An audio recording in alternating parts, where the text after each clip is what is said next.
Hey guys, how are you? Hope you are guys doing well. So now, today we learn about REST APIs in Spring Boot application. So the things which we learn in this video are what is REST APIs, how to set up a Spring Boot project on IntelliJ, what is MVC architecture, how we implement the MVC architecture in Spring Boot application, and how we can test those APIs and Postman collection. Let's start. What is REST APIs? REST APIs are representational state transfer is a software architecture that imposes conditions on how an API should work. Okay, that means it generates the HTTP request that perform CRUD operations on the data. Usually it returns in JSON और in XML format. अगर मैं आपको इस चीज को same Hindi में समझाऊं तो इसका मतलब ये है कि हमारे पास जो भी वेब सर्वर से रिक्वेस्ट आती है, जो भी हम यूआरएल पे गूगल क्रोम पे कोई पे भी वहाँ पे कोई भी हम यूआरएल हिट करते हैं, वो हम कंसिडर करते हैं एज अ एपीआई। और वहां से हम जैसे ही हम उस एपीआई को हिट करते हैं, वो जो रिक्वेस्ट है वो सर्वर पे जाती है, और फिर उस सर्वर पे जाने के बाद हमारे को जो भी डेटा रिस्पॉन्स, जो भी उसका सर्विस लॉजिक इम्प्लीमेंटेड है, वो जितना भी इम्प्लीमेंटेड है वो सब कंप्लीट करके हमको रिटर्न बैक में एक रिस्पॉन्स देती है। वो जेसन या फिर एक्सएमएल फॉर्मेट में होता है। ठीक है।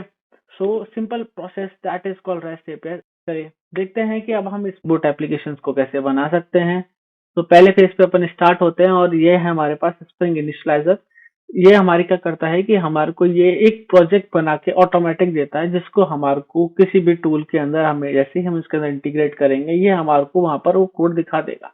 हमारे को इसके अंदर कॉन्फ़िगरेशन करने की जरूरत नहीं पड़ती है। स्प्रिंग अपने आप खुद कॉन्फ़िगरेशन इसके अंदर ऐड ऑन करके हमें देता है। तो हम सबसे पहले मेवन प्रोजेक्ट बनाने जाएंगे, तो हम मेवन प्रोजेक्ट पे क्लिक करते हैं। हम जावा लैंग्वेज सेलेक्ट करके रखते हैं। स्प्रिंग बूट का अभी हम यूज करेंगे 2.7.5 वर्जन। ये हमारी ग्रुप नेम है, ये हमारा आर्टिफैक्ट है, ये नेम है। ये बेसिकली हमारा क्या होता है, ये हमारे पाथ्स होते हैं जो बताते हैं कि आपके प्रोजेक्ट का नाम क्या है और आपके प्रोजेक्ट पे आप किस प्रोजेक्ट पे वर्क कर रहे हो। यहाँ पर आपका डिस्क्रिप्शन है कि आपके एप्लीकेशन क्या चीज की है, वो आप यहाँ पर लिख सकते हैं। पैकेज नेम के अंदर आपने यहाँ पूरा पैकेज नेम दे दिया कि हमारे स्टार्टिंग पैकेज नेम ये होगा। इसके आगे जो भी फर्दर आप फोल्डर्स बनाते हो वो इसके अंदर इम्प्लीमेंटेड होंगे। हम जावा का वर्जन यूज करेंगे 11। यहाँ पर हमारे पास है डिपेंडेंसी सेट करने का ऑप्शन। अब देखते हैं डिपेंडेंसीज क्या होता है। स्प्रिंग बूट एप्लीकेशन आप जब भी बनाने जाएंगे, तो हमारे को कोई भी चीज न्यू इम्प्लीमेंट करने के लिए, बिकॉज हमारे को स्प्रिंग एक बेसिक आर्किटेक्चर बना के देगा, बट उसमें हम कुछ भी थर्ड पार्टी चीज यूज करना चाहते हैं। फॉर एग्जाम्पल मैं माइस्क्यूएल कनेक्टिविटी यूज करना चाहता हूँ, या फिर मैं कुछ और चीज है, जैसे फॉर एग्जाम्पल हो गया मेरे को कि मेरे को काफका यूज करना है या कुछ भी चीजें यूज करनी है, तो उसकी डिपेंडेंसी मुझे ऐड करनी पड़ती है। वो हम कोड में देखेंगे कि हाँ वो चीज हम कैसे ऐड करते हैं। बट जब मेजर डिपेंडेंसी वो हमारे पास आती है, यहाँ पे सबसे पहले आती है हमारे पास स्प्रिंग वेब। ये क्या करती है, ये हमारे को परमिशन देती है कि हम जो सर्विस हमारी वेब से हिट हो रही है वो ए एक्सेप्ट करे, और उसके अंदर हमारे को रेस्ट एपीएस बनाने का ऑप्शन दे, जो हमारे पास इंटरनली हमारे पास हम जो मेथड्स होते हैं, जो फीचर्स होते हैं, उनको वो कंप्लीट करने का हमारे को फीचर्स दे। तो हमने इसको सेलेक्ट करा, हमने जनरेट पे क्लिक कर दिया, इसने हमारे को एक प्रोजेक्ट बना के दे दिया। ठीक है। अब हम क्या करेंगे, हम अभी पुराना प्रोजेक्ट तो मैं क्लोज कर देता हूँ, स्टार्टिंग से स्टार्ट करते हैं इसको। डिस्कनेक्ट। मैंने यहाँ पर इंटेलिजे टूल है, मैंने इसको यूज कर रखा है। तो मैंने ओपन किया, मैंने यहाँ पर गया, मैं इसके अंदर अपने डाउनलोड्स फोल्डर में गया, यूजर्स, डेस्कटॉप, डाउनलोड्स। उससे पहले मुझे इसको डाउनलोड्स में जाके एक्सट्रैक्ट करना पड़ेगा। ये मेरा डेमो 1 है, मैंने इसको एक्सट्रैक्ट ऑल कर दिया यहीं पे ही। ये मेरे को एज एक फोल्डर दे देगा। अब मैं जैसे ही मेरे कोड में आ जाऊंगा, मेरे को डेमो 1 मिल गया, मैंने ओके सेलेक्ट करा। इसने मेरे को यहाँ पर पूरा पेज लोड करके दे दिया है। यहाँ पर मेरे को इसने पूरी एप्लीकेशन लोड करके दे दिया है डेमो 1 नाम से, क्योंकि मेरे पास डेमो की पहले से एक एप्लीकेशन थी, तो मैं न्यू स्टार्ट करता हूँ। अब यहाँ डेमो एप्लीकेशन पे गया, मैंने ये हमारी मेन फाइल है डेमो एप्लीकेशन करके। ये हमारा मेन मेथड है जिसके थ्रू प्रोग्राम हमारा रन होता है। हमने यहाँ पर गए, एप्लीकेशन स्टार्ट करते हैं। यहाँ पर हमने किया रन, एप्लीकेशन स्टार्ट किया, ये हमारी एप्लीकेशन स्टार्ट हो चुकी है। अब हमारे को थर्ड पॉइंट हमारे पास जो था, वो हमारे पास थर्ड पॉइंट था हमारे पास। देखते हैं हम वापस से इस पे जाके, या व्हाट इज एमवीसी आर्किटेक्चर। तो एमवीसी आर्किटेक्चर अगर हम फॉलो अप करते हैं तो एमवीसी आर्किटेक्चर का मतलब होता है हमारे पास कि एक आर्किटेक्चर जिसके थ्रू एक कोड इम्प्लीमेंट करा जाता है, एक कैसे एक प्रोसेस चलता है जिसके थ्रू आप एक अच्छा इम्प्रोवाइज कोड लिख सकते हैं। तो हमारे पास एमवीसी आर्किटेक्चर में होता है मॉडल व्यू कंट्रोलर। तो हमारे पास इसमें क्या होगा कि सबसे पहले जैसे ही वेब ब्राउजर से हमारी रिक्वेस्ट सेट होगी वो कंट्रोलर पे जाएगी, कंट्रोलर पे जाने के बाद हमारे पास ये सर्विस पे कॉल होगी, सर्विस पे कॉल होने के बाद वो रिटर्न बैक करेगी वेब ब्राउजर पे। दिस इज अ प्रोसेस हम कोड में इम्प्लीमेंट करते हैं इस चीज को कि हम एक एमवीसी आर्किटेक्चर कैसे बना सकते हैं और फिर उसके अंदर हम रेस्ट एपीआई को कैसे इम्प्लीमेंट कर सकते हैं एमवीसी आर्किटेक्चर में। Let's move to the code guys. तो we go it over there. हमारे यहाँ पर जावा नाम से हमारा फोल्डर है, हमने यहाँ पर एक पैकेज बनाया अपना। हमने पैकेज का नाम रख दिया है यहाँ पे कंट्रोलर। हमने नाम रखा कंट्रोलर।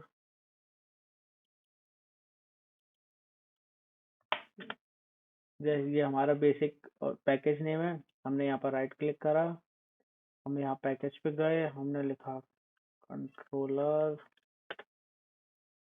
हमने एक अपना मेथड बना लिया, अपने एक और पैकेज बनाया सर्विस। अब हम एक इस कंट्रोलर के अंदर हम एक क्लास बनाते हैं टेस्ट कंट्रोलर करके। अब एक सर्विस है, इसके अंदर हम लिखते हैं टेस्ट सर्विस। दो इम्पोर्टेंट अब स्टार्ट करते हैं कि हमारे पास हम रेस्टफुल एपीआई बना कैसे सकते हैं। ये हमारा एमवीसी आर्किटेक्चर हो गया, बेसिक एमवीसी आर्किटेक्चर। इसके अंदर बहुत वास्ट चीजें हैं। अभी ये पार्ट 1 है, अब इसके अंदर फर्दर वीडियोस में मैं आपको एक्सप्लेन करूंगा in detail what are the things.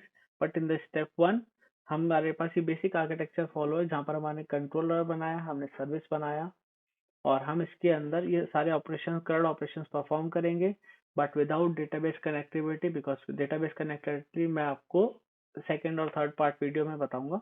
ठीक है, अभी इसको स्टार्ट करते हैं। सबसे पहले हमने एक कंट्रोलर क्लास बनाई। सबसे पहला रूल है कि हमारे को कंट्रोलर के ऊपर एनोटेशन लगानी है रेस्ट कंट्रोलर। ठीक है, और जैसे हम सर्विस में जाते हैं, सर्विस में हमें ऊपर क्लास के ऊपर एनोटेशन लगानी है सर्विस। अब ये दोनों काम क्या करती है, रेस्ट कंट्रोलर काम क्या करता है, जैसे ही हमारे पास कोई एचटीटीपी रिक्वेस्ट आती है तो वो सबसे पहले यहाँ हैंडल करेगा। जैसे ही मेरी 8080 पोर्ट पे कोई भी रिक्वेस्ट आती है सर्वर से या फिर वेबसाइट से, तो हम यहाँ उसको यहाँ पॉइंट आउट कर देंगे डायरेक्टली। और सर्विस का सर्विस एनोटेशन से लगाते हैं जहाँ पर भी आपके सर्विस क्लास बने हुई है वहां पर आप उनके सारे बिजनेस लॉजिक हो गए। फॉर एग्जांपल आपने वहां से फ्रंट एंड से रिक्वेस्ट भेजी कि मेरे को मेरी लिस्ट ऑफ ट्रांजेक्शन दिखा दीजिए। तो सर्विस के अंदर जो लिस्ट ऑफ ट्रांजेक्शन कैसे आएंगे कैसे बने वो सारा काम होगा सर्विस के अंदर। और जो रिक्वेस्ट सर्वर से आएगी सबसे पहले यहाँ पर आएगी, वो ये टेस्ट कंट्रोलर बताएगा कि आपको सर्विस में जाना है और वहां से आपको इसका डेटा लेके आना है और वेब को देना है। ठीक है, अब इसके अंदर हमारे पास 4 तरीके होते हैं जिनको आप बोलते हैं HTTP वर्ब्स। होते हैं get, post, put and delete. अभी स्टार्टिंग के लिए हमारे को इन 4 पे फोकस करना है। तो गेट क्या करता है, गेट हमारा ये काम करता है कि कोई भी रिक्वेस्ट को सिर्फ वेब ब्राउजर पे लेके आना। मतलब कि हम जब रिक्वेस्ट कर रहे हैं एप्लीकेशन को वेब ब्राउजर से, तब हम कुछ भी एलिमेंट वहां पास नहीं कर रहे या फिर हम कुछ भी डेटाबेस पे ऑपरेट। हम गेट एपीआई की गेट हम गेट एचटीटीपी वर्ब क्यों यूज करते हैं, क्योंकि हमारे को कोई भी डेटाबेस के अंदर सेव करने का ऑपरेशन नहीं करना, सिर्फ गेट करने का ऑपरेशन करना है। इसलिए हम उस गेट एचटीटीपी वर्ब यूज करेंगे। पोस्ट हम कब यूज करेंगे, जब हमारे को कोई भी चीज को डेटाबेस में सेव करना हो, उस तब टाइम में हम उसको पोस्ट को यूज करेंगे। पुट जब भी हमें कोई चीज अपडेट करनी हो तब हम पुट को यूज करेंगे। डिलीट जब हमें कोई भी ऑपरेशन डिलीट करना हो, कुछ भी डिलीट करना हो, कोई भी डेटा ऑपरेशन परफॉर्म करना हो तो हम उस टाइम पे डिलीट यूज करेंगे।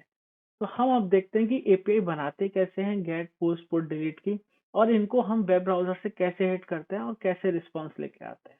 ठीक है, हमने सबसे पहले एक मेथड बना लिया यहाँ पे प्राइवेट स्ट्रिंग टेस्ट। ठीक है, अब मेरे को बिजनेस लॉजिक लिखना है सर्वर पे सर्विस पे, मुझे बिजनेस लॉजिक लिखना है सर्विस पे। तो मैं क्या करूंगा, यहाँ पर हमारे पास परफॉर्म होती है डिपेंडेंसी इंजेक्शन। तो डिपेंडेंसी इंजेक्शन क्या करता है कि आपको एक्सेस देता है सर्विस क्लास का कंट्रोलर के अंदर। तो मैंने यहाँ पर ऑटो वाइड एनोटेशन लगाया जो हेल्प करती है हमारी सर्विस क्लास को यहाँ इंजेक्ट करने के लिए।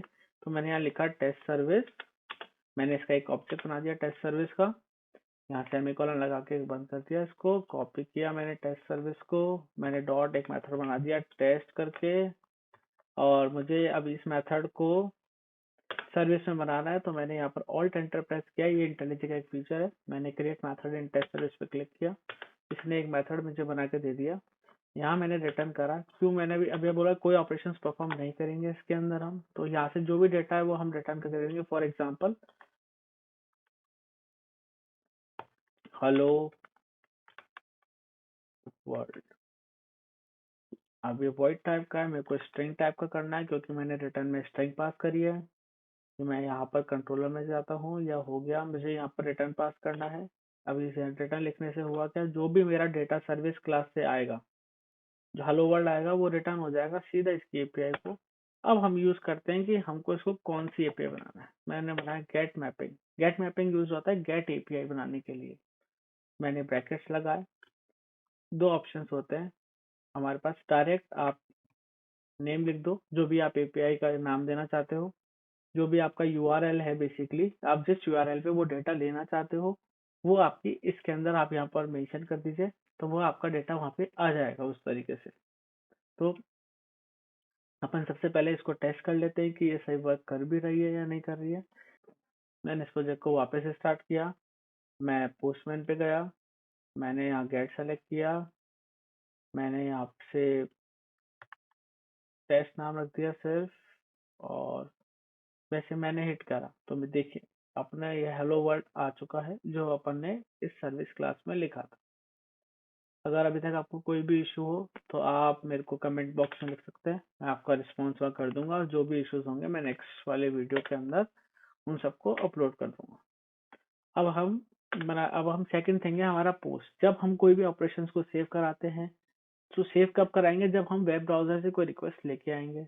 तो हम एक रिक्वेस्ट लेके आते हैं वेब ब्राउजर से, और हम उसके बाद उसको इम्प्लीमेंट करके देखते हैं कि हम उसके अंदर कैसे ऑपरेशन परफॉर्म कर सकते हैं। ये हमारा पोस्टमैन है, हम इसको एज अ वेब ब्राउजर समझ सकते हैं जो हेल्प करता है कि रेस्ट एपीआई कैसे हिट करते हैं हम स्प्रिंग बोर्ड पे। तो इसके लिए हमारे पास काम में आता है रेस्ट। नहीं तो आप सिर्फ कोई सी भी एपीआई हिट करेंगे तो आपको यही यूज में आएगा। तो इसके बाद हम बनाते हैं पोस्ट मैपिंग, जिसमें हमने रख दिया प्राइवेट स्ट्रिंग टेस्ट पोस्ट नाम से मेथड रख देते हैं इसके अंदर। अब हमारे को सिंपल से काम करना है, अब हमारे को एक और क्लास बनानी है जिसका मैंने एक मेथड, उसका मैंने एक टेस्ट नाम से क्लास बनाई, टेस्ट टीटीओ नाम से। ये टेस्ट टीटीओ नाम से मैं क्लास बना देता हूँ, इसमें मैंने वेरिएबल डिफाइन कर देता हूँ private long ID private string name.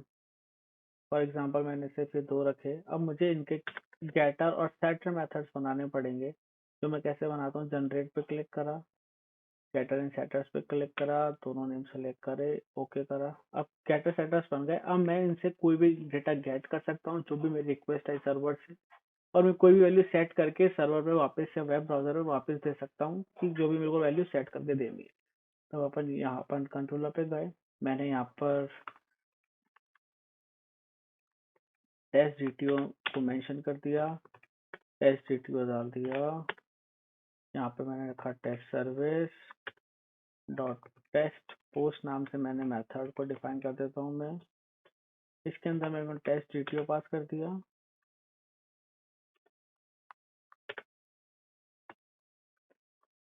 मेरे को इस मेथड को सर्विस बनाना है, आपको पता है एक शॉर्टकट कमांड है ऑल्ट एंटर एंटर, ये आपके बन गए। मैंने इसका रिटर्न टाइप कर दिया स्ट्रिंग, बिकॉज अभी मैं डेटाबेस में कोई ऑपरेशन परफॉर्म नहीं कर रहा हूँ तो इसलिए। अब मैंने फॉर एग्जांपल लिखा रिटर्न, मेरे को प्रिंट करा के भेजना है वापस कि आपने आईडी क्या पास करी थी। तो मैंने इसमें test DTO dot get ID रखा, प्लस करके मैंने नेम दिया,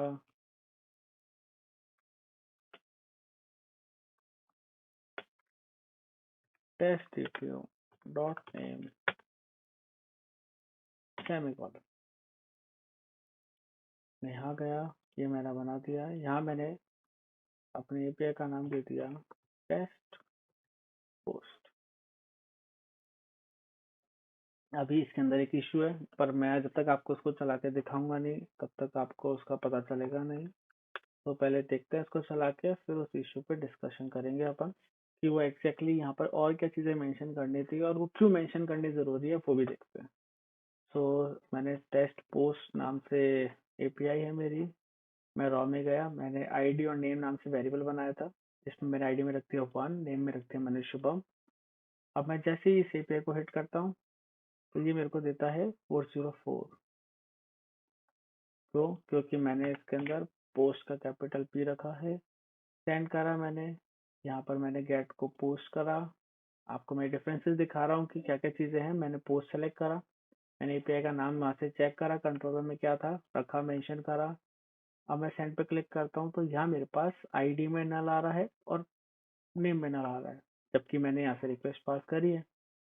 तो इसके अंदर मेजर चीज़ आपको क्या करनी है, आपको किसी मेथड के लिए रिक्वेस्ट बॉडी लगानी कंपलसरी है,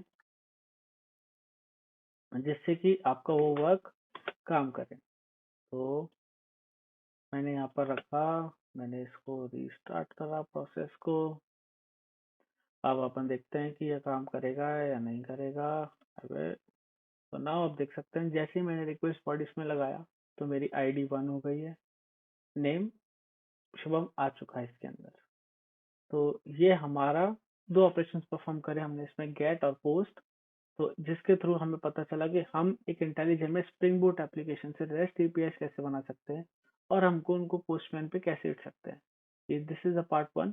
अब मैं आपको पार्ट 2 के अंदर और नई चीजें जैसे पुट, डिलीट, डेटाबेस कनेक्टिविटी, ये सब चीजें फर्दर वीडियोस चलते रहेंगे आगे। तो अब हम उन चीज़ों को आगे देखते हैं। अभी के लिए I think this is enough for the first part, and hope you like the video, and if there are any question you can put it in the comment box, and don't forget to subscribe the channel and like the video, and please comment the video if you like it. Thank you so much.